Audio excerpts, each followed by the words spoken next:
there. Happy Tuesday. Welcome to Coffee with Connie, where I'm Connie Fuksa with Foote Title Group, where we protect your home ownership and make sure that your closing process is smooth and simple and you understand things as they're going along. So I love it. You know, I ask you all the time to ask questions. And so I love it when I get questions from people that actually watch what we're doing, or maybe that know me, that know that we're working on trying to be the educator to make sure that you understand what's going on. And I love it when we get questions from the crowd. So yesterday I got a question from a real estate agent that is just blowing the doors off of things right now. And she asked me a question about a common practice that has to do with income taxes in real estate and selling real estate. It's called a 1031 exchange. So if you have a piece of property that you want to sell and it's an investment property, the problem with that is when you go to sell it, the income taxes you're going to pay are based on how much money you actually earned from that property when you sell it. So the income that you received from that sale. So they take out the expenses and they take the sales price out, but then any income that you receive on that, you're going to actually pay income taxes on because it is not your primary residence. It's an investment property. So it's a business. So they're going to charge you income tax on that difference. But if you're selling that property, because let's say that you live in an area where you have an investment property near you, maybe your first house was a townhouse and you decided to upgrade to a bigger house, but you decided to keep that townhouse as an investment property and rent it out. And now you want to sell that townhouse because you're selling your primary residence. Maybe you're moving to another state and you want to buy an investment property that'll be closer to where you're going to be at that point. So you want to be able to sell that townhouse, but you don't want to have to pay income taxes on that income because you want to take that money out of that and just roll it into a different investment property. So there's a way to do that through the income tax laws, and it's called a 1031 exchange. Now, there's some very specific things that have to happen with regard to that exchange. You can't just say, okay, I'm selling this and I want to buy this, so give me a check and I'm going to take the money and move it to this other, I'm going to use it to buy this other investment property. Absolutely not.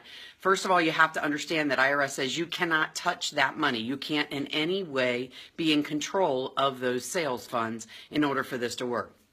There's a couple things that have to happen.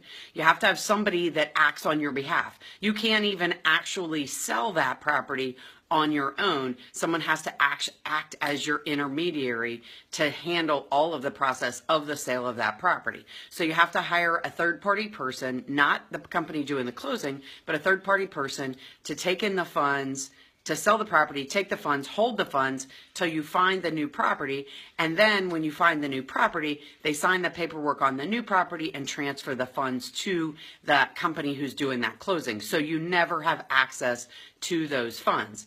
There's also some time limits on when those things have to happen. You have to identify that piece of property in a certain time period. And, excuse me, something is just driving me crazy here. You have to identify that piece of property within a certain period of time, meaning you have to find it, get it under contract, and actually commit to it. And then you have to close within a certain period of time to meet all the guidelines that IRS requires. So there's some specific rules about how you can do it, and you cannot control those funds whatsoever. So you have to make sure you hire somebody that either does this for a living or is somebody that you know and trust, and it cannot be the company that does your closing for you. That company has to be a third party that has nothing to do with the transaction. So maybe it's your attorney, maybe it's your accountant, maybe it's your best friend, somebody that you know that knows a little bit about this process so that they can take care of those things for you. And they will actually sign the contract on your behalf. They're listed on the closing documents on your behalf, and they're actually transferring,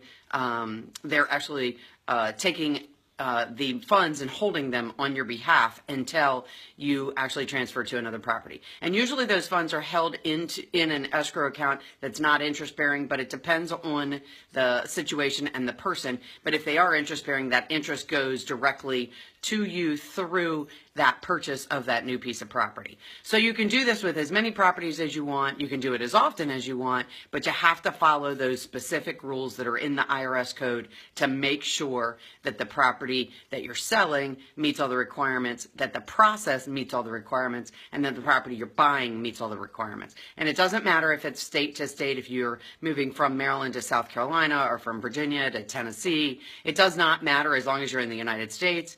But you have to meet the timing requirements, and you have to make sure you don't have any access to any of those funds. And that includes escrow funds. So when you sell a piece of property and you pay your mortgage off, that mortgage actually has been collecting money to pay your taxes and insurance, and that money that's sitting in that escrow account to pay those taxes and insurance will come back to you, and that needs to go directly into that. Also, any money that's held from closing, water escrow, any holdbacks for whatever reasons, those need to go into that exchange money to go towards that new property. So you can't have access to any of those funds. So hopefully that answered that question that I got yesterday. But also, if you have any more questions about that, let me know and we'll delve into it a little bit deeper. I don't want to get too involved with exact timings and things like that, because we can help you answer those questions with specifics to your particular piece of property. But as always, I like to bring up these kind of comments and have these conversations. So hopefully we get you thinking about things. Maybe there's some questions. Maybe you have a piece of property and you've been thinking, wow, I want to sell that because I want to move to another state and I want to take my investment property with me, meaning you want to sell the one here and you want to buy a new one where you're moving to. So there is a way to do that without having to pay income tax on that income that you receive from that property when you sell it. So hit me up, let me know, message me through here. You can reach any of our team members on www.footetitlegroup.com. There's also all kinds of great resources on there. If you're selling a piece of property, go to the Sellers tab and the Resource tab under that. There's all kinds of information there. There is all kinds of information on the Buyers tab. There is cost calculators where you can calculate your costs right on the website. You just click in there. You do have to register so you can save the information, so you can update it if you want to make changes.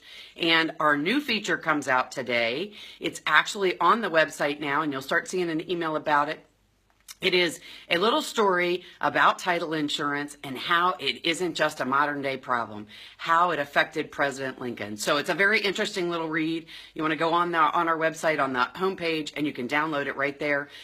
You can also see it on our social media this afternoon, and you'll start seeing emails about it as well. So hopefully we helped you out with a little bit of information about transferring the property that you're selling, that's an investment property, and how you can get around paying those income taxes.